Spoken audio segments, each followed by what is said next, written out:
ನೀವು comedy actor ಆಗಿರೋದ್ರಿಂದ ಎಲ್ಲರ ಮುಖದಲ್ಲಿ ನಗು ಬರೆಸ್ತೀರಾ, ಅಂದರೆ ನಿಮ್ಗೆ ನಾರ್ಮಲ್ ಆಗಿಬಿಟ್ಟಿದೆ. ಅಂತ ಕಾಮಿಡಿ ಡೈಲಾಗ್ ಮಾಡ್ತಿರೋ ಸಂದರ್ಭದಲ್ಲಿ ನಿಮ್ಮ ಫ್ರೆಂಡ್ಸ್ ಆಗಿರ್ಬೋದು ಅಥವಾ ನಿಮ್ಮ ಮನೇಲಿ ಯಾರಿಗಾದ್ರೂ ಏನೋ ಒಂದು ಚಿಕ್ಕ ಪುಟ್ಟ ತೊಂದರೆ ಆಗಿರುತ್ತೆ ಅಂತ ಗೊತ್ತಾಗುತ್ತೆ. ಅಂಥ ಟೈಮಲ್ಲಿ ನೀವು ಪಾತ್ರನ ಹೇಗೆ ನಿಭಾಯಿಸ್ತೀರಾ? ಕಾಮಿಡಿ ಮಾಡಬೇಕು, ಬಟ್ ಹೊರಗಡೆಯಿಂದ ಸಿಚುವೇಶನ್ ಬೇರೆ ಥರ ಇದೆ. ಅಂಥ ಟೈಮಲ್ಲಿ ನೀವು ಹೇಗೆ ನಿಭಾಯಿಸ್ತೀರಾ?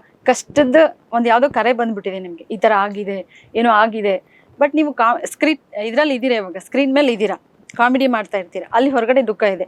ಇಂಥ ಟೈಮಲ್ಲಿ ನೀವು ಪಾತ್ರನ ಹೇಗೆ ನಿಭಾಯಿಸ್ತೀರಾ? ನಿಭಾಯಿಸ್ಲೇಬೇಕು. ಬಿಕಾಸ್ ನಾವು ಕಲಾವಿದ್ರು, ನಾವ್ ಎಷ್ಟೇ ನಿಮಗ್ ಹೃದಯ ಛಿದ್ರವಾಗಷ್ಟು ನೋವಿದ್ರು, if you are a comedian, ನೀವು ಅದನ್ನ ನಗಿಸಿ ಬಣ್ಣ ತೆಗೆದ್ಮೇಲೆನೆ ನಿಮ್ಗೆ ಇನ್ನೊಂದು ಬದುಕು ಅಂತ ನೀವು ಆ ಬದುಕಿಗೆ ಹೋಗೋದಕ್ಕೆ ಸಾಧ್ಯ. ಎಷ್ಟೋ ಸತಿ ನಾನು ಸತ್ತೋಗಿರೋರನ್ನ ಅಲ್ಲಿಟ್ಟು ಬಂದು ನಾಟಕ ಮಾಡಿ ನಾಟಕನ ಮುಗಿಸಿ ಆಮೇಲೆ ಹೋಗಿ ಅವ್ರಿಗೆ ಅಂತ್ಯ ಸಂಸ್ಕಾರ ಮಾಡೋದು ನೋಡಿದ್ದೀನಿ. ಇಂಥದ್ದನ್ನ ನೋಡಿ ನೋಡಿ ನೋಡಿ ಜೀವ ಗಟ್ಟಿ ಆಗ್ಬಿಟ್ಟಿದೆ. ಓಕೆ, ಸೊ ಹಂಗಾಗಿ I don't get too much emotional. ಆಗಿದ್ಯಾ, ಆಗ್ಬಿಟ್ಟಿದೆ, ಆಗ್ಬೇಕು ಅಂತ ಬರ್ದಿತ್ತು, ಅದು ಆಗ್ಬಿಟ್ಟಿದೆ. ಓಕೆ, ವಾಟ್ ನೆಕ್ಸ್ಟ್ ಏನ್ ಮಾಡೋಣ ಅದನ್ನ ನೋಡ್ಬೇಕು. ಸೊ ಹಂಗಾಗಿ ಅಷ್ಟು ನಾನು ಯಾವುದನ್ನು ನನ್ನ ಪ್ರೊಫೆಷನಲ್ ಬೇರೆ, ನನ್ನ ಪರ್ಸ್ನಲ್ ಬೇರೆ. ಸೊ ನಾನು ಯಾವುದನ್ನು ಮಿಕ್ಸಪ್ ಮಾಡಕ್ ಹೋಗಲ್ಲ. ನೀವು ನಂಬ್ತೀರಾ, ನನ್ನ ತಾತ ತೀರ್ಕೊಂಡಾಗ ನಾನು ಜಸ್ಟ್ ಅವಾಗ ತಾನೇ ಜಾತ್ರೆದ್ ಒಂದು ನಾಟಕದ ಒಪ್ಕೊಂಡಿದ್ದೆ. ನನಗೆ ಜಸ್ಟ್ ಹಿಂಗೆ ಹೋದೆ, ಥಿಯೇಟ್ರ್ ಒಳಗಡೆ ಹೋಗಿ ಸ್ಟೇಜ್ ನಮಸ್ಕಾರ ಮಾಡ್ಕೊಂಡು ಬಂದಿದ್ದೆ. ಒಂದು ಕಾಲ್ ಬಂತು ನಮ್ಮ ಅಮ್ಮನ ಕಡೆಯಿಂದ. ಹೇಳಿ, ನಿಮ್ಮ ತಾತ ತೀರೋಗಿದ್ದಾರೆ. ನಾನಿರೋದು ಎಲ್ಲಿ? ಬಾಗಲಕೋಟೆಲಿ. ಓಕೆ. ನಮ್ಮ ತಾತ ತೀರೋಗಿರೋದು ಎಲ್ಲಿ? ಮಂಗಳೂರು. ಅಲ್ಲಿ ಅವ್ರು ಆಕ್ಚುಲಿ ಇದ್ದಿದ್ದು ಹಾಸನಲ್ಲಿ, ಬಟ್ ಅವ್ರನ್ನ ಮಂಗಳೂರು ಹಾಸ್ಪಿಟ್ಲಿಗೆ ಅಡ್ಮಿಟ್ ಮಾಡಿದ್ರು. ನಿಮ್ಮ ತಾತ ತೀರೋಗಿದ್ದಾರೆ, ಏನ್ ಮಾಡ್ತೀರಾ? ಫುಲ್ ಬ್ಲಾಂಕ್ ಆಗ್ಬಿಟ್ಟಿದೀನಿ. ನನಗೆ ಏನ್ ಮಾಡೋದಕ್ಕೂ ದೋಚ್ತಾ ಇಲ್ಲ. ಇವಾಗ ಶೂಟ್ ಅಲ್ಲಿ ಇದ್ರ ಅಥವಾ ನಾರ್ಮಲ್ ಏನ್? ನಾಟಕದಲ್ಲಿದ್ದೆ. ಎಲ್ಲ ಪ್ರಚಾರ ಮಾಡ್ಬಿಟ್ಟಿದ್ದಾರೆ, ಬ್ಯಾನರ್ ಎಲ್ಲ ಹೊಡಿಸ್ಬಿಟ್ಟಿದ್ದಾರೆ. ಅನದರ್ 2 hours ನನ್ನ ನಾಟಕ ಸ್ಟಾರ್ಟ್ ಆಗತ್ತೆ. ಇನ್ನೊಂದ್ ತಾಸಿಗೆ ನಾ ಕುಂದಿರ್ಬೇಕು ಮೇಕಪ್ಗೆ. ಏನ್ ಮಾಡ್ತೀರಾ? ತುಂಬಾ ಕನ್ಫ್ಯೂಷನ್ ನನಗೆ. ಹೋಗ್ಲಾ ಇರ್ಲಾ, ಏನ್ ಮಾಡ್ಲಿ? ತಾತ ತೀರೋಗಿದ್ದಾರೆ, ನಾನು ನನಗೊಂದು 10 ನಿಮಿಷ ಟೈಮ್ ಕೊಡಿ. ಸರಿ ಆಯ್ತು ಅಂದ್ಬಿಟ್ಟು ನಾನು ಮಾಲಕರಿಗೆ ಕೇಳಿದೆ, ಏನ್ ಮಾಡೋದು ಸರ್, ನನ್ನ ತಾತ ತೀರೋಗಿದ್ದಾರೆ ಅಂತೆ, ಅವ್ರ ಮುಖ ನೋಡ್ಬೇಕು, ನಾನು ಏನ್ ಮಾಡ್ಲಿ? ನನಗೆ ಗೊತ್ತಿಲ್ಲ ಅದು ಸರಿನೋ ತಪ್ಪು, ನನಗೆ ಗೊತ್ತಿಲ್ಲ. ಬಟ್ ನಮ್ಮಪ್ಪ ನನಗೆ ಫೋನ್ ಮಾಡ್ಬಿಟ್ಟು ಹೇಳಿದ್ ಒಂದೇ ಮಾತು, ಹೋದವ್ರು ಹೋದ್ರು, ಅವ್ರಿಗೆ ವಯಸ್ಸಾಗಿತ್ತು, ನಿನ್ ಕಡೆಯಿಂದ ನೀನು ಅವ್ರಿಗೆ ಏನೇನು ಸೇವೆ ಮಾಡ್ಬೇಕು ಮಾಡಿದ್ಯಾ, ನಿಮ್ಮ ಮೊಮ್ಮಗಳಾಗಿದ್ದು ಅವ್ರಿಗೆ ಏನೇನು ಗೌರವ ಕೊಡ್ಬೇಕು ಕೊಟ್ಟಿದ್ಯಾ. ಬಟ್ ಬದುಕಿರೋರ್ ಜೀವನ ತುಂಬಾ ಮುಖ್ಯ. ನೀನು ಅದನ್ನ ಬಿಟ್ಟು ಬಂದ್ಬಿಟ್ರೆ ಅಲ್ಲಿ ಯಾರು ನಯನ ಯಾಕೆ ಬಂದಿಲ್ಲ ಅಂತ ಕೇಳಲ್ಲ, ಅವಳು ಬರ್ಲಿಲ್ಲ ಅಂದ್ಮೇಲೆ ಪ್ರಚಾರ ಯಾಕೆ ಮಾಡಿದ್ರಿ ಅಂತ ಕೇಳ್ತಾರೆ. ಸೊ ನಿನ್ನನ್ನ ನಂಬಿ ಅಲ್ಲಿ ಸಾಕಷ್ಟು ಜನ ಊಟ ಮಾಡಬೇಕು. ಹೌದು, ತುಂಬಾ ಜನರ ದುಡಿಮೆ ಇದೆ. ಸೊ ಹೋದವ್ರನ್ನ ನಾವು ನೋಡ್ಕೋತೀವಿ, ಇದ್ದವ್ರ ಜೀವನ ನೀನ್ ನೋಡ್ಬೇಕಲ್ಲಿ. ಯು ಸ್ಟೇ, ನೀನ್ ನಾಟಕ ಮಾಡು, ಅಡ್ಡಿ ಇಲ್ಲ. ಮೇಲ್ಗಡೆ ದೇವ್ರು ಅರ್ಥ ಮಾಡ್ಕೊಳ್ತಾನೆ, ನಿಮ್ಮ ಅಜ್ಜ ಅರ್ಥ ಮಾಡ್ಕೊಳ್ತಾನೆ, ಅವ್ನಿಗೆ ಗೊತ್ತು ನೀನ್ ಎಂತ ಪರಿಸ್ಥಿತಿಲಿ ಇದೀಯಾ ಅಂತ ಹೇಳಿ. ಏನು ಮಾಡಕ್ಕಾಗಲ್ಲ. ನಾನು ಸ್ಟೇಜ್ಗೆ ಹೋಗಿ ಡೈಲಾಗ್ ಹೇಳ್ತಾ ಇದೀನಿ, ನಂಗೆ ಹೋಗ್ತಿದೆ ಕಣ್ಣೀರು. ಏನ್ ಮಾಡ್ಬೇಕು ಅಂತ ಗೊತ್ತಾಗ್ತಾ ಇಲ್ಲ ನನಗೆ. I am so helpless. ನನಗೆ ಅವ್ರು ನೋಡ್ಬೇಕು, ಕೊನೆ ಒಂದ್ಸತಿ ಮುಖ ನೋಡ್ಬೇಕು ಅಂತ ಅನಿಸ್ತಾ ಇದೆ. ಈ ಕಡೆ ಮಾಲಕರ ಮುಖ ನೋಡಿದ್ರೆ ನನಗೆ ಕೈ ಕಾಲು ಆಡ್ತಾ ಇಲ್ಲ. ನನಗೆ ಏನ್ ಮಾಡಕ್ಕಾಗುತ್ತೆ ಆ ಟೈಮಲ್ಲಿ?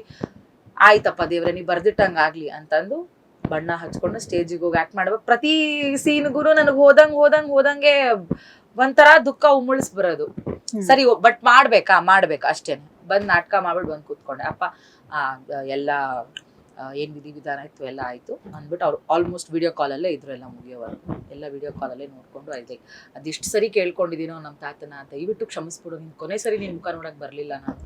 ಬಟ್ ಇಲ್ಲಿ ತುಂಬಾ ಜನರು ನನ್ನನ್ನು ನಂಬಿ ಇದೊಂದು ಕೆಲಸ ವಹಿಸ್ಕೊಂಡಿದ್ದಾರೆ. ಅವ್ರಿಗೆ ನಾನು ಮೋಸ ಮಾಡೋಕ್ಕಾಗಲ್ಲ, ಅಥವಾ ಅವ್ರನ್ನ ನಾನು ಹಂಗೆ ನಡುವಿರಲ್ಲಿ ಕೈ ಬಿಟ್ಟು ಹೋಗೋಕ್ಕಾಗಲ್ಲ. ನೀನು ಅರ್ಥ ಮಾಡ್ಕೋತೀಯ ಅಂತ ನಾನು ಅನ್ಕೊಂಡಿದ್ದೀನಿ ಅಂತ. ಗೊತ್ತಿಲ್ಲ, 4 ದಿನ ಶೋ ಮುಗಿಸ್ಕೊಂಡು ಬಂದೆ. ಮನೆಗೆ ಒಂದು ಸ್ವಲ್ಪ ಗಿಲ್ಟ್ ಇತ್ತು, ಕೊನೆ ಸರಿ ನೋಡ್ಲಿಲ್ವಲ್ಲ ತಾತನ ಮುಖಾನ ಅಂತ ಹೇಳಿ. ಬಟ್ ಸ್ಟಿಲ್ ದಟ್ಸ್ ಓಕೆ, ಪರವಾಗಿಲ್ಲ. ಎಲ್ಲ ದೇವ್ರು ಹಿಂಗೆ ಆಗ್ಬೇಕು ಅಂತ ಬರ್ದಿದ್ರೆ ಏನ್ ಮಾಡೋಕ್ಕಾಗತ್ತೆ? We can't change it.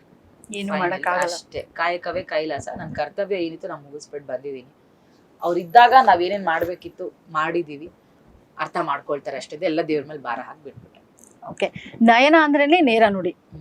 ಒಂದು ಖಡಕ್ ಮಾತಾಡೋ ಮೂಲಕ ಎಲ್ಲ ಕಡೆ ಫೇಮಸ್ ಆಗಿರೋದು. ಉತ್ತರ ಕರ್ನಾಟಕ ಲ್ಯಾಂಗ್ವೇಜ್ ನ ಜಾಸ್ತಿ ಬಳಸೋದ್ರಿಂದ, ನೀವು ಆಲ್ಮೋಸ್ಟ್ ಉತ್ತರ ಕರ್ನಾಟಕದಲ್ಲಿ ಇರೋದ್ರಿಂದ, ಈಗ ಈ ಕಡೆ ಮಂಗಳೂರು ಆಗಿರ್ಬೋದು, ಬೆಂಗಳೂರು ಅಥವಾ ಉಡುಪಿ ಆ ಕಡೆಗೆ ಹೋದಾಗೆಲ್ಲ ನಾವು ಉತ್ತರ ಕರ್ನಾಟಕದವ್ರು ಏನ್ ಅಯ್ಯೋ ಹೋಗ ನೀ ಹಂಗ್ಯಾಕ್ ಮಾಡ್ತಿ ಅಂದ್ರೆ ನಾವು ರಫ್ ಆಗಿ ಮಾತಾಡ್ತೀವಿ.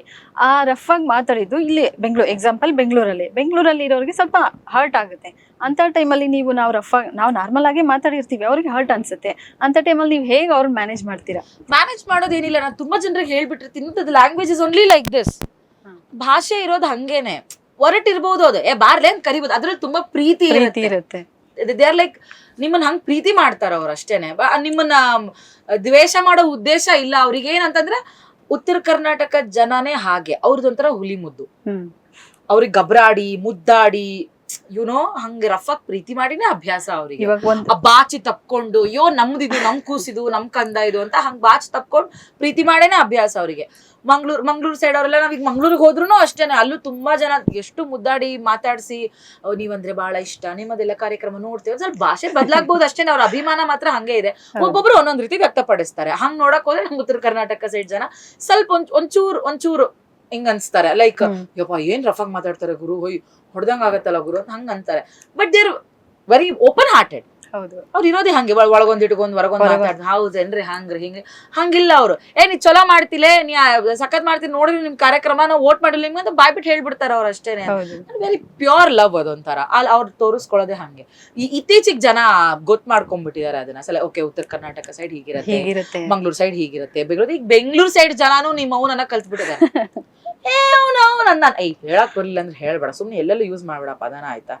ಹಂಗೆಲ್ಲ ಆಮೇಲೆ ನಾನು ಕೆಲವು ನಾಟಕದಲ್ಲೆಲ್ಲ ಜಿಟ್ಟ್ಯಾ ಅಂತ ಹಂಗೆಲ್ಲ ಕೌಂಟ್ಯಾ ಅಂತ ಹಂಗೆಲ್ಲ ಬೈತಿರ್ತೀನಲ್ಲ, ಅದನ್ನೆಲ್ಲ ಕೆಲವು ಮಚ್ಚ ಹಂಗಂದ್ರೆ ಏನು ಅಂತ ನಂಗೂ ಗೊತ್ತಿಲ್ಲ ಚಿನ್ನ. ಅದ್ ಯಾರೋ ಬೈತಾರೆ ನಾಟಕದಲ್ಲಿ, ಬೈ ಅಂತ ಹೇಳ್ಕೊಟ್ರು, ಅದನ್ನ ಬೈತಾ ಇದೀನಿ.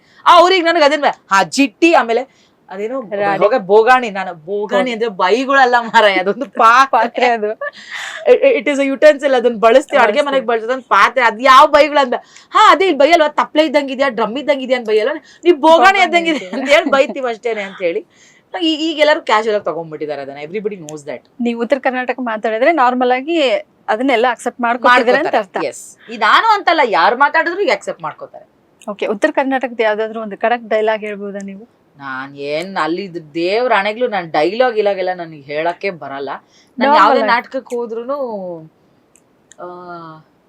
ಯಾವ್ದು ಖಾನಾವಳಿ ಚನ್ನಿ ಆ ತರದ ಒಂದಷ್ಟು ನಾಟಕಗಳನ್ನ ಮಾಡ್ತೀವಿ.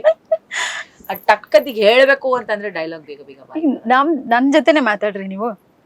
ಹಿಂಗೇನ್ ಮಾತಾಡೋದೈತಿ, ಡೈಲಾಗ್ ಹೇಳ್ರಿ, ಡೈಲಾಗ್ ಹೇಳೋದು ಏನ್ ಹೇಳೋದೈತಿ ನಮ್ದು. ಹಿಂಗ್ ಮಾತಾಡಕ್ ಅಂತಿದ್ರಿ ಇಡೀ ಇಂಟರ್ವ್ಯೂ ನಾ ಉತ್ತರ ಕನ್ನಡ ಲ್ಯಾಂಗ್ವೇಜ್ ಮಾತಾಡ್ತೀನಿ. ಅದೇನಂತ ಪರಕ್ ಬೀಳಂಗಿಲ್ಲ ನಾವು. ಆದ್ರೆ ನಡ್ಬರ್ಕ್ ನೀವ್ ಏನಾದ್ರು ಕ್ವಶನ್ ಕೇಳ್ಬಿಡ್ತಿರಲ್ಲ, ವಾಪಸ್ ಬೆಂಗಳೂರು ಬಂದ್ಬಿಡ್ತಾರೆ. ಹಿಂಗ್ ಮಾತಾಡ್ಬೋದು. ಓಕೆ, ಇವಾಗ ನಯನಾ ಅವರು ನಾನು ಅವಾಗಲೇ ಕೇಳಿರೋ ತರ ಉತ್ತರ ಕರ್ನಾಟಕ ಅಂದಾಗ, ಉತ್ತರ ಕರ್ನಾಟಕದಲ್ಲಿ ಯಾರೇ ಒಂದು ಚಿಕ್ಕ ಪುಟ್ಟ ಸಾಧನೆ ಮಾಡಿದ್ರು ಕೂಡ ಏನ್ ಮಾಡ್ತಾರೆ ಅಂದ್ರೆ ದೊಡ್ಡದಾಗಿ ಸೆಲೆಬ್ರೇಟ್ ಮಾಡ್ತಾರೆ. ಅದನ್ನ ನಿಮ್ಮ ಊರಲ್ಲಿ ನಿಮ್ಮ ಜನ ಹೇಗೆ ನಿಮ್ನ ಸೆಲೆಬ್ರೇಟ್ ಮಾಡ್ತಾರೆ ಅಂದ್ರೆ, ನೀವು ಊರಿಗೆ ಹೋದಾಗ ಆಗಿರ್ಬೋದು, ಅಥವಾ ಯಾವ್ದಾದ್ರು ಒಂದು ಫಿಲಮ್ ಇರ್ಬೋದು, ಸೀರಿಯಲ್ ಇರ್ಬೋದು, ಅದ್ರಲ್ಲಿ ಆಕ್ಟ್ ಮಾಡಿದಾಗ ನಿಮ್ಮ ಊರ್ ಜನ ನಿಮ್ಗೆ, ನೀವು ಊರಿಗೆ ಹೋದಾಗ ನಿಮ್ನ ಹೇಗೆ ಸ್ವಾಗತ ಮಾಡ್ತಾರೆ? ಸೋಫಾ ನಾನು ಆಕ್ಚುಲಿ ಜಾಸ್ತಿ ಊರಿಗೆ ಹೋಗೇ ಇಲ್ಲ. ಉತ್ತರ ಕರ್ನಾಟಕ ಸೈಡ್ ಹೋದ್ರೆ ಅಪ್ಪನ ಜೊತೆಗೆ ಹೋಗಿರ್ತೀನಿ, 2-3 ಕಾರ್ಯಕ್ರಮಕ್ಕೆ ಹೋಗಿರ್ತೀನಿ ಅಷ್ಟೇ. ಬಿಟ್ರೆ ಲೈಕ್ ಅಜ್ಜ ಅಜ್ಜಿ ತೀರೋದ್ಮೇಲಂತೂ ನಾವು ಅವರಿಗೆ ಜಾಸ್ತಿ ಹೋಗೇ ಇಲ್ಲ, ಅಲ್ಲಿಗೆ ಸಂಪರ್ಕನೇ ಇಲ್ಲ ನಮಗೆ. ಬಟ್ ಸ್ಟಿಲ್ ನಾವೆಲ್ಲರೂ ಹೋಗ್ಬೇಕಾದ್ರೆ ನಮ್ ಕುಂದಗೋಳದ ಹುಡುಗಿನಪ್ಪ, ನಮ್ ಹುಬ್ಬಳ್ಳಿ ಹುಡುಗಿನಪ್ಪ ಅಂತೆಲ್ಲ ನಮ್ಗೆ ಅಲ್ಲಿರೋರೆಲ್ಲರೂ ಕೆಲವ್ರು ನಾಟಕ ನೋಡಕ್ ಬಂದಾಗ ನಾವು ಕುಂದಗೋಳದವ್ರಿ, ನಾವು ಎಲಿವಾಳದವ್ರಿ, ನಾವು ಹೌದಾ ನಮಸ್ತೆ ಸರ್, ಅವ್ರುಗಳೆಲ್ಲ ತುಂಬಾ ಚೆರಿಶ್ ಮಾಡ್ತಾರೆ. ಅದು ನನಗೊಂಥರ ಗೋಲ್ಡನ್ ಮೆಮರೀಸ್ ಅವೆಲ್ಲ. ಅವರು ನಮ್ ಬ್ಯಾನರ್ಗಳನ್ನೆಲ್ಲ ಊರಲ್ಲಿ ಹಾಕಿ, ಇವಳು ನಮ್ಮ ಊರವಳು, ನಮ್ಮ ಮನೆ ಮಗಳು ಅಂತೆಲ್ಲ ಬ್ಯಾನರ್ಗಳು ಹಾಕಿ, ನಮ್ ಸಿನಿಮಾ ಟಿಕೆಟ್, ನಾನು ಟಿಕೆಟ್ ತಗೊಂಡಿವಿ. ತುಂಬಾ ಜನ ನಮ್ ಇನ್ಸ್ಟಾಗ್ರಾಮ್ ಅಲ್ಲೆಲ್ಲ ಟ್ಯಾಗ್ ಮಾಡ್ತಾರೆ, ಈ ತರ ನಿಮ್ ಸಿನಿಮಾ ನೋಡಿ. ಕೆಲವರು ವಿಡಿಯೋ ಬೈಟ್ಸ್ಗಳು, ವಿಡಿಯೋ ಕ್ಲಿಪ್ಸ್ಗಳು ಕಳ್ಸೋದು, ಸ್ಕ್ರೀನ್ ಶಾಟ್ ಹೊಡ್ಕೊಂಡು ಫೋಟೋಸ್ ಕಳ್ಸೋದು, ಆ ತರದೆಲ್ಲ ಇದ್ ಮಾಡ್ತಾರಲ್ಲ. ಸೊ ಚೆರಿಶ್ ಮಾಡ್ತಾರೆ ಅಂತ ಮೂಮೆಂಟ್. ಯಾವಾಗ ಹೋದ್ರು ನನಗೆ ತುಂಬಾ ಒಳ್ಳೆ ವಾರ್ಮ್ ವೆಲ್ಕಮ್ ಇದ್ದೇ ಇರುತ್ತೆ. ಓಕೆ, ಇವಾಗ ಕಾಮಿಡಿ ಅಂತ ಅಂದ್ರೆ, ಇವಾಗ ಕರ್ನಾಟಕದಲ್ಲಿ ಯಾರೋ ಒಬ್ರು ಗಂಡ್ ಮಕ್ಳು ಇರ್ಬೋದು, ಅವ್ರಿಗೆ ಇಷ್ಟ ಆಗಿರೋ ಕಲಾವಿದರ ಧ್ವನಿನ ಮಿಮಿಕ್ರಿ ಮಾಡ್ತಾರೆ. ಆದ್ರೆ ಕರ್ನಾಟಕದಲ್ಲಿ ಮಹಿಳೆಯಾಗಿ ನೀವೊಬ್ರು ಬೇರೆ ಬೇರೆ ಆರ್ಟಿಸ್ಟ್ದೆಲ್ಲ ಮಿಮಿಕ್ರಿ ಮಾಡ್ತಿದ್ರಲ್ಲ, ನಿಮ್ಗೆ ಯಾರು ಸ್ಫೂರ್ತಿ ಆಗಿದ್ದು ಈ ತರ ಮಿಮಿಕ್ರಿ ಮಾಡ್ಬೇಕು ಅಂತ? ನಮ್ಮಪ್ಪ ತುಂಬಾ ಜನರು ಮಿಮಿಕ್ರಿ ಮಾಡ್ತಾರೆ. Mukhyamantri Chandru sir, Dheerendra Gopal sir, Dinesh sir, Rajkumar sir, Shankar Nag sir, ತುಂಬಾ ಜನರು ಮಿಮಿಕ್ರಿ ಮಾಡ್ತಾರೆ. ಅದನ್ನ ನೋಡಿ ನಾನು ಕಲ್ತಿದ್ದು. ಅವ್ರ ಹತ್ರ ಮಿಮಿಕ್ರಿ ಹೇಗ್ ಮಾಡೋದು ಏನು ಎತ್ತ ನಾನು ತುಂಬಾ ಚಿಕ್ಕವಳಿದ್ದೆ. ನಾನು ರಾಜ್ಕುಮಾರ್ ಸರ್ ವಾಯ್ಸ್ ಮಾಡ್ತಿದ್ದೆ, ಧೀರೇಂದ್ರ ಗೋಪಾಲ್ ಸರ್ ವಾಯ್ಸ್ ಮಾಡ್ತಿದ್ದೆ, ಆಮೇಲೆ NS ರಾವ್ ಸರ್ ವಾಯ್ಸ್ ಮಾಡ್ತಿದ್ದೆ, ಶಂಕರ್ ನಾಗ್ ಸರ್ ವಾಯ್ಸ್ ಮಾಡ್ತಿದ್ದೆ, ಸಾಯಿ ಕುಮಾರ್ ಸರ್ ವಾಯ್ಸ್ ಮಾಡ್ತಿದ್ದೆ. ಇದೆಲ್ಲ ಮಾಡಿ ಚಿಕ್ಕವಳಿರ್ಬೇಕಾದ್ರೆ ನಾನು ಅದೇನೋ ಗೊತ್ತಿಲ್ಲ, ಕ್ರಮೇಣ ಮೇ ಬಿ ನಾನು ಪ್ರಾಕ್ಟೀಸ್ ಮಾಡ್ದಲೆ ಅಥವಾ ಅದ್ರ ಕಡೆ ಜಾಸ್ತಿ ಗಮನ ಹರಿಸ್ದಲೆ ಆಕ್ಟಿಂಗ್ಗೆ ಬಂದು ಹಿಂಗೇನೋ ಒಂದು ಆಕ್ಟಿಂಗ್ ಬಗ್ಗೆ ಬೇರೆದಿದೆ ಗುರು ಅಂತ ಅದ್ರ ಕಡೆ ಕಾನ್ಸಂಟ್ರೇಟ್ ಮಾಡಿದ್ಮೇಲೆ ಅದನ್ನೆಲ್ಲ ಬಿಟ್ಬಿಟ್ಟೆ ಅಭ್ಯಾಸ. ಸೊ ಹಂಗಾಗಿ ಮೇ ಬಿ ಈಗ ಮರ್ತೋಗ್ಬಿಟ್ಟಿದ್ದೀನಿ ನಾನು ಅದನ್ನ. ಬಟ್ ಈಗ ಅಂದ್ರೆ ಉಮಾಶ್ರೀ ಮೇಡಮ್ದು, ಕಲ್ಪನಾ ಮೇಡಮ್ದು, ತಮಿಳಲ್ಲಿ ಒಬ್ರು ತುಂಬಾ ಫೇಮಸ್ ಆರ್ಟಿಸ್ಟ್ ಇದ್ದಾರೆ, ಕೋವೈ ಸರಳ ಅಂತ ಹೇಳಿ. I am very big fan of. So ಅವ್ರದ್ದು ಮಿಮಿಕ್ರಿ ಮಾಡ್ತೀವಿ. ಈ ಕೆಲವರು ಈಗ ಸ್ಪೂಫ್ ಎಲ್ಲ ಮಾಡ್ತಿರ್ತೀವಲ್ಲ, ಈ ಶ್ರೀ ಮೇಡಮ್ದು, ರಕ್ಷಿತಾ ಮೇಡಮ್ದು ಅವ್ರದೆಲ್ಲ ಮಾಡ್ತಿರ್ತೀವಲ್ಲ, ಅದನ್ನ ನೋಡಿ ಕೆಲವ್ರು ಚೆನ್ನಾಗಿ ಮಾಡ್ತೀರಾ, ಇವಾಗ ಹೇಳಿ ನೋಡೋಣ, ಅದೊಂದು ಡೈಲಾಗ್ ಹೇಳಿ ಸಡನ್ ಆಗಿ ಬರಲ್ಲ, ಹಂಗ್ ನಿಂತ ಜಾಗದಲ್ಲೇ ಹೇಳಿ ಅಂತಂದ್ರೆ ನನಗೆ ಬರಲ್ಲ. ಇವಾಗ ಅವ್ರು ಕೇಳೋದಲ್ಲ, ನಾನೇ ನಿಮ್ಗೆ ಕೇಳ್ತಾ ಇದ್ದೀನಿ. ಉಮಾಶ್ರೀ ಎಂಬವ್ರದ್ದು ಅಂತ ಹೇಳಿದ್ರೆ, ನೀವು ಆಲ್ಮೋಸ್ಟ್ ಉಮಾಶ್ರೀ ಮೇಡಮ್ ಅವ್ರದ್ದು ಡೈಲಾಗ್ ಹೊಡ್ಬಿಟ್ಟೆ ಫೇಮಸ್ ಆಗಿದ್ದೀರಾ ಅಂತ ನನ್ನ ಅನಿಸಿಕೆ. ಹೇಳ್ಬೋದಾ ಒಂದು ಉಮಾಶ್ರೀ ಮೇಡಮ್ದು ಡೈಲಾಗ್? ಇದನ್ನ ಹಿಂಗ ಒಯ್ದುಬಿಟ್ಟು ಇದನ್ನ ಹಿಂಗೆ ಕಲಿಸಿಬಿಟ್ರೆ ಇದೇ ಅವ್ರ ಪಿತೃ ಪಕ್ಷದ ಪಿಂಡ. ಅದೊಂದು ಸಖತ್ ಇಷ್ಟ ನಂಗೆ ಆ ಡೈಲಾಗು. ಅದ್ಬಿಟ್ರೆ ಪುಟ್ ನಂಜಾದ್ ಒಂದು ಡೈಲಾಗ್, ಮಗ ಮಕ್ಳು ನಿರುದು ಅಂದ್ರೆ ಮರದಾಗಿನ ಮಾವಿನಕಾಯಿ ಕಿತ್ತಂಗ, ಹೊಟ್ಟಿಂದ ಚುಪ್ಪಂದ ಮ್ಯಾಕಲ್ದ ಕಣೆ ಮಕ್ಳು ನಿಗ ಮುಡ್ಗುದು, ಹೊಟ್ಟೆಲಿದ್ದಾಗಲೇ ಅವಕ್ ತಾನ ಪಾನ ನಿಗ ನಿಡಿ ನೋಡ್ಬೇಕು, ಗೊತ್ತಾಯ್ತೋ ಏನು ಗೊತ್ತಾಯ್ತವ ಪ್ಯಾಸನ ಮುಂಡೆವು. Super, really super. ಸೇಮ್ ಅದೇ ಥರನೇ ಹೇಳ್ತಾ ಇದ್ದೀರಾ ನೀವು ಕೂಡ. ಇವಾಗ ನೀವು ಈ ಥರ ಮಿಮಿಕ್ರಿ ಮಾಡೋದ್ರಿಂದ ಕರ್ನಾಟಕದಲ್ಲಿ ಬೇರೆ ಬೇರೆ ಥರ ಸ್ಲಾಂಗ್ಸ್ ಇದ್ದಾವೆ. ಉತ್ತರ ಕರ್ನಾಟಕ ಇರ್ಬೋದು, ಬೆಂಗಳೂರು, ಮಂಗಳೂರು. ನೀವು ಎಷ್ಟು ಸ್ಲಾಂಗ್ಸಲ್ಲಿ ಮಾತಾಡ್ತೀರಮ್ಮ? ಮೇ ಬಿ ಒಂದು 7 ಸ್ಲ್ಯಾಂಗ್ ಮಾತಾಡ್ತೀನಿ. ಓ ಮೈ ಗಾಡ್. ಆಮೇಲೆ ದಯವಿಟ್ಟು ಈಗ ಮಾತಾಡಿ ಅಂತ ಕೇಳ್ಬಿಡಿ, ಎಲ್ಲಾ ಕಡೆ ಹೇಳಿ ಹೇಳಿ ಹೇಳಿ ನಂಗೆ ಬೇಜಾರ್ ಆಗೋಗ್ಬಿಟ್ಟಿದೆ. ಆಮೇಲೆ ಎಲ್ಲರೂ ಏನ್ ಮೇಡಮ್ ಒಂದೇ ತರ ಮಾಡ್ತೀರಾ ಅಂತಾರೆ. ಈಗ ಒಂದೇ ತರ ಮಾಡ್ತೀರಾ ಅಂದ್ರೆ ನೀವ್ ಕೇಳದ್ದೆ ನಾನ್ ಮಾಡ್ತೀನಿ ಗುರು, ಅದ್ರಲ್ಲಿ ಏನಿದೆ ಅಂತ. ನೀವು ಯಾವ್ದಾರು ಇಂಟರ್ವ್ಯೂ ಹೋದ್ರೆ ಹೋಗಿದ ತಕ್ಷಣ ಕೇಳ್ಬಿಡಿ, ನಾನು ಕನ್ನಡದ ಮಾತ್ರ ಕೇಳ್ಬೇಡಿ, ಬೇರೆ ಬೇರೆ ಭಾಷೆ ಮಾತಾಡಿ ಅಂತ. ಯಾಕೆ ಮೊನ್ನೆ ತಾನೇ ಒಂದು ಇಂಟರ್ವ್ಯೂ ಮಾತಾಡ್ಕೊಂಡ್ ಬಂದಿದ್ದೀನಿ, ಹಂಗ ಕೇಳ್ಬೇಡಿ. ನಾನೇ ಫಸ್ಟೇ ಹೇಳ್ಬಿಟ್ಟಿರ್ತೀನಿ, ಎರಡಾರ ಮಾತಾಡಿ ಮೇಡಮ್, ಅದು ಹೆಂಗಾಗತ್ತೆ ಮೇಡಮ್ ಅದನ್ನ ಕೇಳ್ದಲೆ ಅಂತ ಅಂತಿರ್ತಾರೆ. ಇವಾಗ ನಾನು ನಿಮ್ಗೆ ಕೇಳ್ತಾ ಇದ್ದೀನಿ, ಮಾತಾಡ್ಬೋದಲ್ವಾ? ಜಸ್ಟ್ ಒಂದ್ ಎಲ್ಲಾ ಕಡೆನೂ ಅದನ್ನೇ ಹಾಕೊಂಡು ಹೋಗಿಸ್ತಾರೆ. ಆಮೇಲೆ ಜನ ಏನಂತಾರೆ, ಇವಳು ಇದನ್ ಬಿಟ್ಟು ಬೇರೆ ಏನು ಬರಲ್ಲ ಸ್ಟಾರ್ಟ್ ಮಾಡ್ಬಿಡ್ತಾರೆ. ನಾರ್ಮಲಿ ಈಗ ಪ್ರಜಾವಾಣಿ ಮೀಡಿಯಾ ತುಂಬಾ ಚೆನ್ನಾಗಿ ಬೆಳೀತಾ ಇದೆ. ಸೊ ನಾವ್ ಇದ್ರ ಬಗ್ಗೆ ಏನಾದ್ರು ಮಾತಾಡೋದಾದ್ರೆ, ಬ್ಯಾಂಗ್ಳೂರಿಯನ್ಸ್ ಆದ್ರೆ ಹೇಗೆ ಮಾತಾಡ್ತಾರೆ, ತುಂಬಾ ಚೆನ್ನಾಗಿದೆ ಅಲ್ವೇನ್ರಿ, ನಮ್ಮನೆಗೊಂದು ದಿನ ಹಾಕಿಸ್ಕೊತೀವಪ್ಪ ಪೇಪರು, ತುಂಬಾ ಓದ್ತಾ ಇರ್ತೀವಿ, ತುಂಬಾ ಖುಷಿ ಆಗತ್ತಪ್ಪ ನಮ್ಗೆಲ್ಲ ನ್ಯೂಸ್ ನೋಡ್ಬೇಕಾದ್ರೆ. ಅದೊಂದೇ ಪೇಪರ್ ನಾವು ಓದೋದು, ನಾವು ಬೇರೆ ಇಂಗ್ಲಿಷ್ ಎಲ್ಲ ಓದಲ್ಲ. ಸ್ವಲ್ಪ ನಮ್ಮ ಹಾಸನ್ ಕಡೆಯವರಾದ್ರೆ ನೋಡಿದಿರಾ ಪ್ರಜಾವಾಣಿ ಪೇಪರ್ ಚೆನ್ನಾಗ್ ಬರೋಕಲ್ಲ ಅಂತಾರ ಒಂದ್ ನ್ಯೂಸ್ ದಿನ ಓದ್ಬೇಕನಿ ನಾವು, ನಮ್ಮನೆಗೆ ಅದನ್ನೇ ಹಾಕಿಸ್ಕೊಳ್ಳೋದು ನಾವು. ಚೆನ್ನಾಗಿರ್ತವೆ ಒಂಥರ ಏನೇನೋ ಒಳ್ಳೊಳ್ಳೆ ನ್ಯೂಸ್ಗಳ ಕೊಡ್ತಾ ಇರ್ತಾರೆ, ಓದ್ಬೇಕು. ನ್ಯೂಸ್ ಪೇಪರ್ ಓದ್ಬೇಕು ಕನಿ, ಓದ್ದೆಲೆ ಹಿಂಗ ದಾಟ್ ಮುಂಡೆ ಮಕ್ಳದಂಗ ಆಗಿರೋದು ನಮ್ಮ ಕಡೆ ಮಾತಾಡೋದು. ಸ್ವಲ್ಪ ಉತ್ತರ ಕರ್ನಾಟಕದ ನಮ್ಮ ಮನೆಗೆ ನಾವು ಪ್ರಜಾವಾಣಿ ಪೇಪರ್ ಹಾಕ್ಸೋತಿಲ್ವೇ, ಚಂದ ಬರೀತಾರ ನೋಡಿ ಅನ್ನೋರು ಅದನ್ನ. ನ್ಯೂಸ್ ಓದ್ಬೇಕ್ಲೆ, ಪೇಪರ್ ಗೀಪರ್ ಓದ್ಬೇಕು. ಈಗೇನು ಸುಡಗಾಡ ಮಂದಿ ಬರೇ ಇನ್ಸ್ಟಾಗ್ರಾಮ, ರೀಲ್ಸ್, ಇವು ಫಿಲಾಮ, ಸುಡಗಾಡ ಮಂದಿ ಇವನ ನೋಡ್ತಿರ್ತಾರ ಬರೀ. ಅವಕ್ಕೇನು ಗೊತ್ತದ, ಸಣ್ಣ ಇಲ್ಲ ಸೂಕ್ಷ್ಮ ಇಲ್ಲ, ಒಂದ್ ಪದ ಕೂಡಿಸಿ ಓದಾಕ್ ಬರಂಗಿಲ್ಲ, ಒಂದ್ ಹಾಡ್ ಹೇಳಕ್ ಬರಂಗಿಲ್ಲ. ನಮ್ ಕಡೆ ನೋಡ್ರಿ ಜನಪದ ಹೆಂಗ್ ಹಾಡಾತಿದ್ರು ಮುಂಚೆಲ್ಲ. ಯಾವ್ದಕ್ ಹೇಳ್ರಿ, ನ್ಯೂಸ್ ಪೇಪರ್ ಓದ್ತಿದ್ರು ಅವ್ರು ಚಂದ ಓದ್ತಿದ್ರು, ಪುಸ್ತಕ ಓದ್ತಿದ್ರು, ನ್ಯೂಸ್ ಪೇಪರ್ ಯಾವಾರ ನೋಡಿರೇನು ಯಾರ ಕೈಯಾಗಾರ ಇಟ್ಟ ಎಕರೆಗೆಟ್ಲ ಫೋನ್ ಇಟ್ಕೊಂಡ್ ಕುಂತ ಬಿಡ್ತಾರ ಇಲ್ದಿದ್ದೆಲ್ಲ ಮಾತಾಡ್ಕೊಂತ. Really super. ಬಟ್ ಇದೆಲ್ಲನೂ ಮಾತಾಡೋದು ತುಂಬಾ ಕಷ್ಟ, ಬಟ್ ನೀವು ಇದನ್ನ ಸೂಪರ್ ಆಗಿ ಮಾತಾಡ್ತೀರಲ್ಲ. ನನ್ಗದು ಚಿಕ್ಕ ವಯಸ್ಸಿಂದ ಬಂದ್ಬಿಟ್ಟಿದೆ. ಆಕ್ಚುಲಿ ನಾನು ಅದನ್ನೇನ್ ಪ್ರಾಕ್ಟೀಸ್ ಮಾಡಕ್ ಹೋಗಿಲ್ಲ. ಚಿಕ್ಕ ವಯಸ್ಸಿಂದ ಮನೇಲಿ ವೆರೈಟಿ ಭಾಷೆಗಳನ್ನ ಕೇಳಿಸ್ಕೊಂಡು ಈ ನಾನ್ ಜನಗಳ ಜೊತೆ ಚೆನ್ನಾಗಿ ಏನ್ ಹೇಳ್ತಾರೆ ಸಂಪರ್ಕ ಇಟ್ಕೊಂಡಿದೀನಿ. ಕೈಂಡ್ ಆಫ್ ಅವ್ರು ಮಾತಾಡೋದನ್ನ ತುಂಬಾ ಚೆನ್ನಾಗಿ ಗ್ರಾಸ್ಪ್ ಮಾಡ್ಕೊಳ್ತೀನಿ, ಅದನ್ನ ಫಾಲೋ ಮಾಡ್ತೀನಿ. ನಾನು ಅವ್ರು ಹೆಂಗ್ ಮಾತಾಡ್ತಾರೆ ಅದನ್ನ ತುಂಬಾ ಫಾಲೋ ಮಾಡ್ತೀನಿ. ಹಂಗಾಗಿ ನನಗ್ ಅವ್ರ ಜೊತೆ ಬೆರ್ತು ಕೆಲವೊಂದನ್ನ ನಮ್ದು ಏನ್ ಹೇಳ್ತಾರೆ ತಗೊಳಕ್ಕೆ ಈಸಿ ಆಗತ್ತೆ. ನಂಗೆ ಜನರ ಜೊತೆ ಮಾತಾಡ್ಬೇಕು, ಅವ್ರೊಂದು ಅರ್ಧ ಗಂಟೆ ಅವ್ರ ಜೊತೆ ಮಾತಾಡ್ಬಿಟ್ರೆ ನಂಗೆ ಅವ್ರನ್ನ ಕಾಪಿ ಮಾಡಕ್ ಸ್ಟಾರ್ಟ್ ಮಾಡ್ಬಿಡ್ತೀನಿ ನಾನು. ಆ ತರ ಕಲೆ ನಿಮ್ಮಲ್ಲಿ ಫಸ್ಟ್ ಇಂದನೂ ಬಂದ್ಬಿಟ್ಟಿದೆ ಅಂತ ಅರ್ಥ. ಚಿಕ್ಕ ವಯಸ್ಸಿಂದನೂ ಅಷ್ಟೇನೆ, ನಮ್ಮ ಅಜ್ಜಿ ನಡಕ್ಸೋದು, ನಮ್ಮ ತಾತ ನಡಕ್ಸೋದು, ನೀನ್ ಹಿಂಗೆ ನಡ್ಕೊಂಡ್ ಬರೋದು, ನೀನ್ ಹಿಂಗೆ ಮಾತಾಡೋದು ಅಂತ ಅಂದು ಅಲ್ಲಿಂದ ಒಂಚೂರು ಗ್ರಾಸ್ಪಿಂಗ್ ಪವರ್ ಬಂದಿದೆ ನನಗೆ. ಓಕೆ, ಇವಾಗ ಕಲಾವಿದ್ರು ಅಂದ್ರೆ ತೆರೆ ಮೇಲೆನೆ ಒಂಥರ ಜೀವನ ಇರುತ್ತೆ, ತೆರೆ ಹಿಂದೆ ಬೇರೆ ತರ ಜೀವನ ಇರುತ್ತೆ. ನಿಮ್ ಜೀವನ ಹೇಗಿದೆ ತೆರೆ ಹಿಂದೆಗಡೆ? ನಾನ್ ತರ ಹಿಂದೆ ಮುಂದೆ ಅಂತ ಏನೂ ಇಲ್ಲ. ನನಗೆ ಕ್ಯಾಮ್ರಾ ಆಫ್ ಮಾಡಿದ್ರೆ ನಾ ಹಿಂಗೆ ಮಾತಾಡ್ತೀನಿ, ನೀವು ಕ್ಯಾಮ್ರಾ ಆನ್ ಮಾಡಿದ್ರೆ ನಾ ಹಿಂಗೆ ಮಾತಾಡ್ತೀನಿ. ನನಗೆ ಅದು ಎರಡು ಡಿಫ್ರೆನ್ಸ್ ಅಂತ ಏನೂ ಇಲ್ಲ. ನಾ ಆದಷ್ಟು ಜೆನ್ಯೂನ್ ಆಗಿ ನ್ಯಾಚುರಲ್ ಆಗಿರೋದಕ್ಕೆ ಇಷ್ಟಪಡ್ತೀನಿ ಅಷ್ಟೇ. Okay okay. ನಿಮ್ಮಂಥ ಇವಾಗ ದೊಡ್ಡ ಕಲಾವಿದರಾಗಿದ್ದಾರೆ ಇವಾಗ ಆಲ್ರೆಡಿ. ನಿಮ್ಮಂಥ ಕಲಾವಿದರನ್ನು ನೋಡಿ ಎಷ್ಟೋ ಜನ ಕರ್ನಾಟಕದಲ್ಲಿ, ಉತ್ತರ ಕರ್ನಾಟಕ ಇರ್ಬೋದು, ಬೆಂಗಳೂರು, ಮಂಗಳೂರು, ಯಾವುದೇ ಒಂದು ಜಿಲ್ಲೆಯಲ್ಲಿ ಇರ್ಬೋದು, ನಿಮ್ಮಂಥ ಕಲಾವಿದರನ್ನು ನೋಡಿ ಬೆಳಿಬೇಕಂತ ಪ್ರಯತ್ನ ಪಡ್ತಿದ್ದಾರೆ. ಅಂಥ ಕಲಾವಿದರಿಗೆ ನೀವು ಹೇಳೋದಾದ್ರೆ ಏನು ಹೇಳ್ಬೋದು? ನಿಮ್ಮ ಪ್ರಯತ್ನ ಬಿಡಬೇಡಿ ಅಷ್ಟೇ. ನಿಮ್ಮ ಪ್ರಯತ್ನ ಬಿಡಬೇಡಿ. ಯು ನೆವರ್ ನೋ ನಿಮ್ಮ ಟೋಕನ್ ನಂಬರ್ ಯಾವಾಗ ಬರುತ್ತೆ ಅಂತ ಗೊತ್ತಿಲ್ಲ. ಸೊ ಯಾವತ್ತೂ ನಿಮ್ಮ ಪ್ರಯತ್ನ ಬಿಡಬೇಡಿ. ಆಮೇಲೆ ನೀವೀಗ ಏನ್ ಪ್ರಯತ್ನಿಸ್ತಾ ಇದ್ದೀರಲ್ಲ, ಅದು ಯಾವತ್ತಿಗೂ ವ್ಯರ್ಥ ಆಗಲ್ಲ. ಎಲ್ಲೋ ಒಂದ್ ಕಡೆ ನಿಮ್ಮ ಕೈ ಹಿಡಿಯುತ್ತೆ. ಎಲ್ಲೋ ಒಂದ್ ಕಡೆ ನೀವು ಗಿವ್ ಅ ಟ್ರೈ, ಸಾಕಾಗೋಯ್ತು ಬಿಟ್ಬಿಡು, ನೆಕ್ಸ್ಟ್ ಇನ್ನೊಂದು ನೋಡು, ಅಲ್ಲೂ ಸಕ್ಸಸ್ ಆಗ್ಲಿಲ್ಲ, ಮತ್ತೆ ಇನ್ನೊಂದು ನೋಡು, ಅಲ್ಲೂ ಸಕ್ಸಸ್ ಆಗ್ಲಿಲ್ಲ, ಇನ್ನೊಂದು ನೋಡು. ಯಾಕ? ದಟ್ ಇಸ್ ನಾಟ್ ಲೈಫ್ ಅಲ್ವಾ? ಹಂಗ್ ಮಾಡಕ್ ಆಗಲ್ಲ ನೀವು. ಇವತ್ತಿನ ಚಿತ್ರಾನ್ನ ತಿಂದೆ, ನಾಳೆ ನೀನ್ ಪಲಾವ್ ತಿಂದೆ, ನಾಳೆ ನೀನು ವಾಂಗಿಬಾತ್ ತಿಂದೆ, ಇಸ್ ನಾಟ್ ಲೈಫ್. ಓಕೆ. ನೀನ್ ಫಸ್ಟ್ ಚಿತ್ರಾನ್ನ ಮಾಡೋದು ಕಲ್ತ್ಕೊ. ತಿನ್ನೋದು ಇಂಪಾರ್ಟೆಂಟ್ ಅಲ್ಲ, ಮಾಡೋದು ಇಸ್ ಇಂಪಾರ್ಟೆಂಟ್. ಸೊ ಅದಕ್ಕೆ ಏನ್ ಬೇಕು? ಚಿತ್ರಾನ್ನದಲ್ಲಿ ಎಷ್ಟು ವೆರೈಟಿ ಇದೆ. ಟೊಮ್ಯಾಟೊ ಚಿತ್ರಾನ್ನ ಇದೆ, ಈರುಳ್ಳಿ ಚಿತ್ರಾನ್ನ ಇದೆ, ನಿಂಬೆಹಣ್ಣು ಚಿತ್ರಾನ್ನ ಇದೆ, ಹುಣಸೆಹಣ್ಣು ಚಿತ್ರಾನ್ನ. ಅದ್ರ ಬಗ್ಗೆ ತಿಳ್ಕೊ, ಅದ್ರ ಬಗ್ಗೆ ಅಧ್ಯಯನ ಮಾಡು, ನಾಲೆಡ್ಜ್ ಬೆಳೆಸ್ಕೊ. ಸೊ ಫ್ಯೂಚರ್ ಅಲ್ಲಿ ನಿನಗೆ ಯಾವತ್ತೋ ಒಂದಿನ ಅದು ಯೂಸ್ ಆಗತ್ತೆ. ನಾನು ಅದನ್ನೇ ಹೇಳೋದು. ಆಮೇಲೆ ನೀವ್ ಯಾವತ್ತಾದ್ರೂ ಇಂಡಸ್ಟ್ರಿಗೆ ಬರ್ತಾ ಇದೀರ, ಏನೇ ಕೆಲ್ಸಕ್ಕೆ ಹೋಗ್ತಿದೆ ಅನ್ನೋದು never be a money minded people. ಯಾವಾಗ್ಲೂ ನಾವು ಬರೀ ದುಡ್ಡನ್ನ ಸಂಪಾದನೆ ಮಾಡಕ್ ಹೋಗ್ತಾ ಇದೀವಿ, ನಾವು ಬರೀ ದುಡಿಯೋದಕ್ಕೆ ಹೋಗ್ತಾ ಇದೀವಿ ಅನ್ನೋ ತರ ಹೋಗ್ಬೇಡಿ. ಓಕೆ. ಫಸ್ಟ್ ಏನೋ ಅಚೀವ್ ಮಾಡಿ. ನೀವು ಆ ಕ್ಷೇತ್ರದಲ್ಲಿ, ಆ ಕೆಲಸದಲ್ಲಿ ಏನೋ ಒಂದು ಅಚೀವ್ ಮಾಡಿ. ಫಸ್ಟ್ ಅದನ್ನ ಮನ್ಸಿಟ್ಟ ಕೆಲಸ ಮಾಡಿ. ನಿಮಗ್ ಬೇರೆ ಏನೋ ಒಂದ್ ಕಡೆ ಬೆಳಕು ತೋರಿಸಬಹುದು ಆ ಕೆಲಸ. ಬೇರೆ ಏನೋ ಕೆಲಸ ಮಾಡೋದಕ್ಕೆ ನಿಮ್ಗೆ ಅದು ಹೆಲ್ಪ್ ಆಗ್ಬಹುದು, ನಿಮ್ಗೆ ಅದು ಪ್ರೇರಣೆ ಆಗ್ಬಹುದು. ಸೊ ಹಾಗಾಗಿ ಎಲ್ಲಾ ಕೆಲ್ಸನೂ ದುಡ್ಡುಗೋಸ್ಕರನೇ ಮಾಡಬೇಡಿ. ಆಮೇಲೆ ಇದರಿಂದ ಸಂಪಾದನೆ ಮಾಡ್ತೀವಿ ಅನ್ನೋದಕ್ಕೆ ದಯವಿಟ್ಟು ಇಂಡಸ್ಟ್ರಿಗೆ ಬರ್ಲೇಬೇಡಿ. ಈ ತರ ಡೈರೆಕ್ಟ್ ಆಗಿ ಹೇಳ್ತಾ ಇದೀರಾ. ಫಸ್ಟ್ ಕಲಿಬೇಕು, ನಾವು ಕಲಿತ ಮೇಲೆ.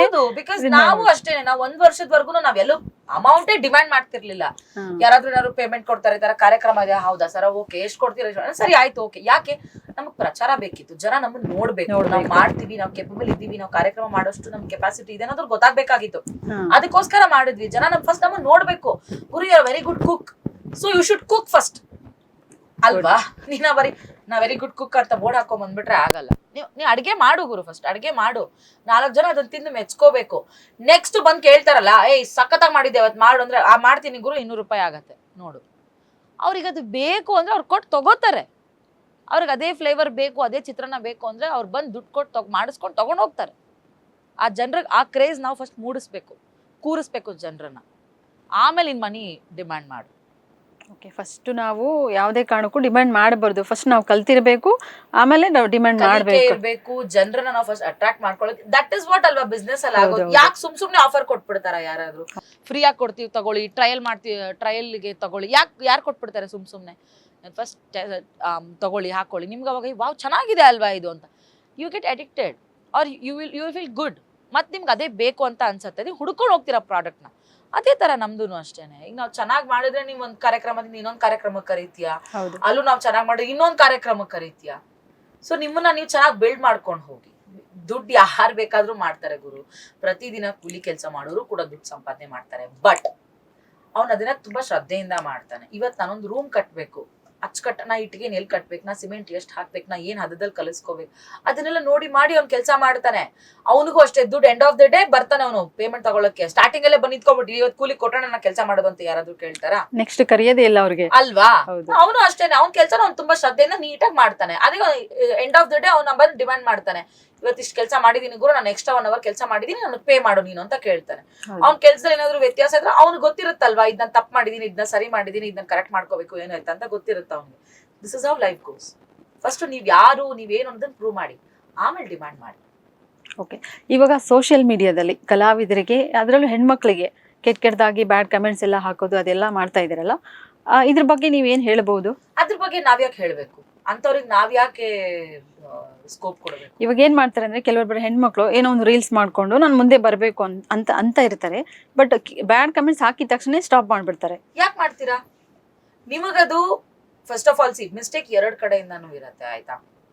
ಈಗ ನೀವು ಮಾಡ್ತಾ ಇರೋ ಕೆಲ್ಸ, ನೀವು ಅದನ್ನ ತುಂಬಾ ಶ್ರದ್ಧೆಯಿಂದ ಮಾಡ್ತಾ ಇದ್ದೀರಾ, ನೀಟಾಗಿ ಮಾಡ್ತಾ ಇದ್ದೀರಾ. ಅದರಿಂದ ನೀವು ನೀವು ಸೊಸೈಟಿಗೇನು ನೀವು ಸೋಷಿಯಲ್ ಮೀಡಿಯಾ ಮುಖಾಂತರ ಯಾವುದೇ ರೀತಿ ಬೇರೆ ಮೆಸೇಜ್ ನ ಕೊಡ್ತಾ ಇಲ್ಲ. It is not harmless until and unless ಒಂದ್ ಸಮಾಜಕ್ಕೆ ಅದು ಹಾರ್ಮ್ಲೆಸ್ ಇದೆ ಅಂತ ಅಂದ್ರೆ ನೀವು ಮಾಡಿ. ನೀವು ಸ್ಟಾಪ್ ಮಾಡ್ತೀರಾ ಅಂತಂದ್ರೆ ನಿಮ್ ಇನ್ಸೆಕ್ಯೂರಿಟಿ ಇದೆ ನಿಮ್ಮಲ್ಲಿ. ಅಷ್ಟೇನೆ. ನಾವು ಅಯ್ಯೋ ಹಿಂಗ್ ಅನ್ಬಿಟ್ರು, ಅಯ್ಯೋ ಹಂಗ್ ಅನ್ಬಿಟ್ರು, ಎಲ್ಲರೂ ಅಂತಾರೆ ಗುರು, ಎಲ್ಲರೂ ಮಾತಾಡ್ತಾರೆ. ಹಂಗಾರೆ ಎಲ್ಲಾ ಕೆಲಸ ಬಿಟ್ಬಿಟ್ಟು ಮನೇಲಿ ಶಿಸ್ತಾಗಿ ಕುತ್ಕೊಬಿಡು ನೀನು, ಅಷ್ಟೇ ಮುಸ್ರೆ ತಿಕ್ಕೊಡ, ಅದಕ್ಕೆ ಲಾಯಕು ಅನ್ನೋ ತರ. ಈಗ ಏನಾದ್ರು ಮಾಡಿ, ಈಗ ಕಾಮೆಂಟ್ ಮಾಡೋರು ಅಷ್ಟೇನೆ ಆಯ್ತಾ, ಈ ಕಾಮೆಂಟ್ ಮಾಡೋರಿಗೆಲ್ಲ ನಾನು ಅಷ್ಟು ತಲೆನೇ ಕೆಡಿಸ್ಕೊಳಕ್ ಹೋಗಲ್ಲ. ತುಂಬಾ ಜನ ಟ್ರೋಲ್ ಪೇಜ್ ಅಲ್ಲಿ ನೋಡಿರ್ತೀವಿ, ಕೆಲವೊಬ್ರು ಟ್ರೋಲ್ ಮಾಡೋದನ್ನ ನೋಡಿ ಅದರಿಂದ ತಿದ್ಕೊಂಡು ಬೇರೆ ತರ ವಿಡಿಯೋ ಮಾಡಿರೋದನ್ನ ನಾವು ನೋಡಿದೀವಿ. ಹೌದು, ಟ್ರೋಲ್ ಪೇಜಸ್ ಗಳಿಂದಾನು ಅಷ್ಟೇನೆ. ಆಮೇಲೆ ಕೆಲವೊಬ್ರು ತುಂಬಾ ಅತಿರೇಕದ ಟ್ರೋಲ್ ಮಾಡಿದಾಗ, ನಾವು ಕಂಪ್ಲೇಂಟ್ ಮಾಡಿದಾಗ ಅದನ್ನ ತೆಗೆದು ಹಾಕಿದ್ದಾರೆ. ಬೇರೆ ಟ್ರೋಲ್ ಪೇಜಸ್ ಕೂಡ ನಮಗೆ ಸಪೋರ್ಟ್ ಮಾಡಿದ್ದಾರೆ, ಇಲ್ಲ madam this is not good, this is not fine, ಇದು ಹೆಲ್ತಿ ಕಾಂಟೆಂಟ್ ಅಲ್ಲ, ನಾವು ನಿಮ್ ಪರವಾಗಿ ನಿಂತ್ಕೊಳ್ತೀವಿ ಅಂತ ಅದಕ್ಕೂ ಕೂಡ ಅವ್ರು ಇದ್ ಮಾಡಿದ್ದಾರೆ. ಆಮೇಲೆ ನಮ್ಮನ್ನ ಚೆನ್ನಾಗಿ ಮೆರೆಸೋದು ಕೂಡ ಅವ್ರೇನೆ. ನಾವೇನ್ ಹೇಳ್ತೀವಿ, everything should be in limit ಅಷ್ಟೇನೆ. ಗುಡ್ ಆರ್ ಬ್ಯಾಡ್, ಮೀಡಿಯಾ ಅಂತ ಅಂದ್ಮೇಲೆ ಪಾಸಿಟಿವ್ ನೆಗೆಟಿವ್ ಎರಡೂ ಇರುತ್ತೆ. ನಿಮಗ್ ಯಾವ್ದು ಬೇಕೋ ಅದು ನೀವ್ ಆಯ್ಕೆ ಮಾಡ್ಕೊಳ್ಳಿ. ನಿಮಗೆ ಈಗ ಬ್ಯಾಡ್ ಕಮೆಂಟ್ಸ್ ಮೇಲೆ ನೀವು ಕಾನ್ಸಂಟ್ರೇಟ್ ಮಾಡ್ತೀರಾ ಅಂತಂದ್ರೆ ಅದನ್ನೇ ಓದ್ಕೊಂಡು ಹೋಗ್ತೀರಾ. ನೀವು ಪಾಸಿಟಿವ್ ಕಮೆಂಟ್ಸ್ ಬಗ್ಗೆ ನೀವು ಕಾನ್ಸಂಟ್ರೇಟ್ ಮಾಡ್ತೀರಾ, ಪಾಸಿಟಿವ್ ಆಗಿ ಹೋಗ್ತೀರಾ ಅಷ್ಟೇನೆ. ಆಮೇಲೆ ಈ ಕಮೆಂಟ್ ಮಾಡೋರೆಲ್ಲ ಲೆಕ್ಕಕ್ಕೆ ಇಟ್ಕೊಳಕ್ ಹೋಗಲ್ಲ. ನನ್ನ ಖುಷಿಗೇನು, ನನಗ್ ಏನ್ ಖುಷಿ ಕೊಡತ್ತೆ, ನನಗೆ ನಿಮ್ನ ಅದನ್ನೇ ಮಾಡೋದು. ನೀವ್ ಹೊಯ್ಕೋ ಬಡ್ಕೋ, ನೀವ್ ಮೆಟ್ಟಲ್ ಹೊಡ್ಕೋ, ನನಗದೆಲ್ಲ ಲೆಕ್ಕಕ್ಕೆ ಬರಲ್ಲ ಗುರು. ನಾನ್ ಹೆಂಗಿದೀನಿ ನಾನು ಹಂಗೆ ಇದೀನಿ. ನೀನ್ ಇವತ್ತೇನೋ ಕಮೆಂಟ್ ಮಾಡಿದ್ರೆ ಚೇಂಜ್ ಮಾಡು, ಮುಂದಕ್ಕೆ ಇನ್ಯಾವನೋ ಕಮೆಂಟ್ ಮಾಡಿದ್ರೆ ಚೇಂಜ್ ಮಾಡು. ನೋ, ನಾ ಇರೋದು ಹಿಂಗೆ. ಇಷ್ಟ ಆದ್ರೆ ನಾನು ನೋಡು, ಇಲ್ಲ ಅಂದ್ರೆ ಬ್ಲಾಕ್ ಮಾಡಿ ಬಿಸಾಕು. That's all. ಓಕೆ, ಇವಾಗ ಕೊನೆಯದಾಗಿ ನೀವು ನಿಮ್ಮನ್ನ ನೋಡಿ ನಗೋ ಅಭಿಮಾನಿಗಳಿಗೆ ನೀವ್ ಏನ್ ಹೇಳಕ್ ಇಷ್ಟಪಡ್ತೀರಾ? Love you, thank you. ನಿಮ್ ಪ್ರೀತಿ, ನಿಮ್ಮ ಆಶೀರ್ವಾದ ಯಾವಾಗ್ಲೂ ನನ್ನ ಮೇಲೆ ಹೀಗೆ ಇರ್ಲಿ. ನಿಮ್ಮನ್ನ ನಾನು ನಗ್ಸೋದು ಅಷ್ಟೇ ಅಲ್ಲದೆ ನನ್ನ ಕಡೆ ನಾನು ಇನ್ನೇನೇನು ಪ್ರಯತ್ನ ಮಾಡ್ಬೋದು ನಿಮ್ಮನ್ನ ಖುಷಿಯಾಗಿಡೋದಕ್ಕೆ ಡೆಫಿನೆಟ್ಲಿ ನಾನು ನನ್ನ ಕೊನೆ ಉಸಿರಿರೋವರೆಗೂ ಮಾಡ್ತೀನಿ. Okay, thank you ma'am. ಇಷ್ಟೊತ್ತವರೆಗೂ ನಿಮ್ಮ ಅಮೂಲ್ಯವಾದ ಸಮಯ ನಮಗೆ ನೀಡಿ ನಿಮ್ಮ ಸಿಹಿ ಜರ್ನಿ ಬಗ್ಗೆ ನಮ್ಮ ಜೊತೆ ಹಂಚ್ಕೊಂಡಿದ್ದಕ್ಕೆ thank you madam. Thank you so much. ನಿಮ್ಗೂ ನೂರ್ಜಹಾನ್ ಅವರೇ ತುಂಬಾ ವಾವತ್ತ ವರ್ಷಾನ್ಗಟ್ಲೆ ನೀನ್ ಪರಿಚಯ ಆಗ್ಲಿಲ್ಲ, ಜಸ್ಟ್ ಒಂದು ಕಾರ್ಯಕ್ರಮದ ಮುಖಾಂತರ ಪರಿಚಯ ಆಗಿದ್ದು. ತುಂಬಾ ಒಳ್ಳೆ ಗೆಳತಿ ಆದ್ರು. ಯಾಕೆ ಅಂತ ಕೇಳಿ, because she's also from Uttara Kannada. ನಾನು ಅವ್ರ ಫಸ್ಟ್ ಅವ್ರ ಹೆಸರು ಕೇಳಿದಾಗ ಒಂದ್ ಯಾವ್ದೋ ಬ್ಯಾಂಗ್ಳೂರ್ ಪೀಸ್ ಇರ್ಬೇಕು ಅಂತ ಅನ್ಕೊಂಡೆ. ಆಮೇಲೆ ನಾವು ಕೊಪ್ಪಳದವ್ರಿ ಅದ ಕೊಪ್ಪಳದಕ್ಕೆ ನಾವು ಏನ ಹಿಂಗ್ ಮಾತಾಡ್ತಿ, ಇಷ್ಟ ನಾ ಜೋಕದೀನಿ, ಸ್ವಲ್ಪ ಪ್ರಗಟ್ ಇರ್ಬೇಕು ನಮ್ಮ ಮಂದಿ, ನಮ್ ಮರ್ಯಾದೆ ಕಳಿತಿ ಅಂತ ನಾವು ಆಮೇಲೆ ಸ್ವಲ್ಪ ಜಾಸ್ತಿ ಕ್ಲೋಸ್ ಆಗಕ್ ಸ್ಟಾರ್ಟ್ ಆದ್ವಿ. ವೆರಿ ಗುಡ್ ಹ್ಯೂಮನ್ ಬೀಯಿಂಗ್, ತುಂಬಾ ಚೆನ್ನಾಗಿ ಕಾರ್ಯಕ್ರಮ ನಡೆಸ್ಕೊಡ್ತೀರಾ. Thank you so much. And ಇವತ್ತು ನನ್ನ ಇಲ್ಲಿ ಕರೆಸ್ಕೊಂಡಿದ್ದಕ್ಕಾಗಿ ಅನಂತ ಧನ್ಯವಾದಗಳು. ಹಾಗೆ ನಮ್ಮ ಪ್ರಜಾವಾಹಿನಿ ಏನಿದೆ, ಸೊ ಅವ್ರಿಗೂ ಕೂಡ ನಾನು ತುಂಬಾ ಧನ್ಯವಾದಗಳನ್ನ ಹೇಳ್ತೀನಿ. ನನ್ನನ್ನ ಇವಳ ಹತ್ರ ಮಾತಾಡ್ಸಿದ್ರೆ ಏನೋ ಒಂದು ಒಳ್ಳೇದಾಗಬಹುದು ಅಥವಾ ಏನೋ ಒಂದು ಕಾಂಟೆಂಟ್ ಸಿಗ್ಬೋದು ಅಂತ ಹೇಳಿ ನನ್ನನ್ನ ಸೆಲೆಕ್ಟ್ ಮಾಡಿ ಕರೆಸ್ಕೊಂಡಿದ್ದೀರಲ್ಲ, ಅದಕ್ಕೆ thank you so much. Thank you ma'am, thank you so much. Okay, ನೋಡಿದ್ರಲ್ಲ ವೀಕ್ಷಕರೇ, ಇಷ್ಟೊತ್ತವರೆಗೂ ನಮ್ಮ ಜೊತೆ ತಮ್ಮ ಕಾಮಿಡಿ ಮೂಲಕವೇ ಇಡೀ ಕರ್ನಾಟಕದ ಮನೆ ಮಾತಾಗಿರುವ ನಯನ್ ಅವರು ತಮ್ಮ ಅಮೂಲ್ಯವಾದ ಸಮಯ ನೀಡಿ ತಮ್ಮ ಪಯಣದ ಸಿಹಿ ನೆನಪುಗಳನ್ನು ಹಂಚಿಕೊಂಡ್ರು. ಇನ್ನೊಂದು ವಿಶೇಷ ಸಿನಿ ಹನಿ ಸಂದರ್ಶನದೊಂದಿಗೆ ನಾನು ನಿಮ್ಮ ಜೊತೆ ಇರ್ತೀನಿ. ಅಲ್ಲಿವರೆಗೂ ನೋಡ್ತಾ ಇರಿ ಪ್ರಜಾವಾಹಿನಿ.